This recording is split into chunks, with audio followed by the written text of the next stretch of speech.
আজকে এই সুন্দর পটলগুলা ভাজি করব, তার জন্য এখানে সব মশলাই দিয়ে দিচ্ছি। পটল দিয়ে ভাজি খাইলে এবং ভর্তা খাইলে কিন্তু আমার কাছে অনেক ভালো লাগে তরকারি থেকে। কয়েকদিন আগে কিছু পটল আনা হয়েছে, কিছুই করা হয়েছে না, ভাবলাম যে আজকে কিছু ভাজি করে নিই। তো এইখানে কিন্তু সব কিছু দেওয়া হয়ে গেছে। এখন আমি হাত দিয়ে ভালো করে মশলাটা মাখিয়ে নিব। এখন আমি পটলগুলা ভাজি করার জন্য এখানে প্যানের মধ্যে তেল দিয়ে দিলাম।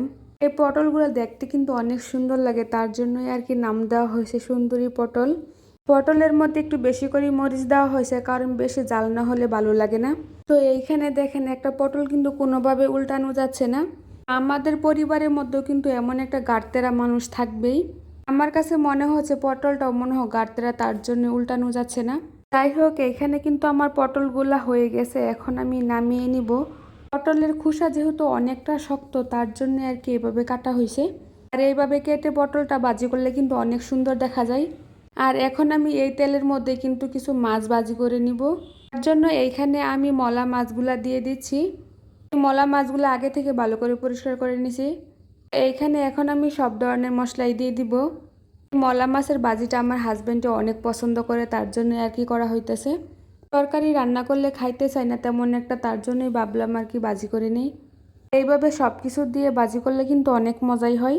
তো এইখানে কিন্তু আমার মাছগুলো ভালো করে মাখানো হয়ে গেছে। পটল ভাজি করার পর যে তেলটা ছিল ওই তেলের মধ্যে কিন্তু আরও সামান্য পরিমাণে তেল দিয়ে দিছি। তরকারি থেকে আমার কাছেও কিন্তু এই মলা মাছের ভাজিটা অনেক ভালো লাগে। অনেক মুচমুচো করে ভাজি করলে আর গরম ভাতের সাথে খাইলে কিন্তু অনেক মজাই হয়।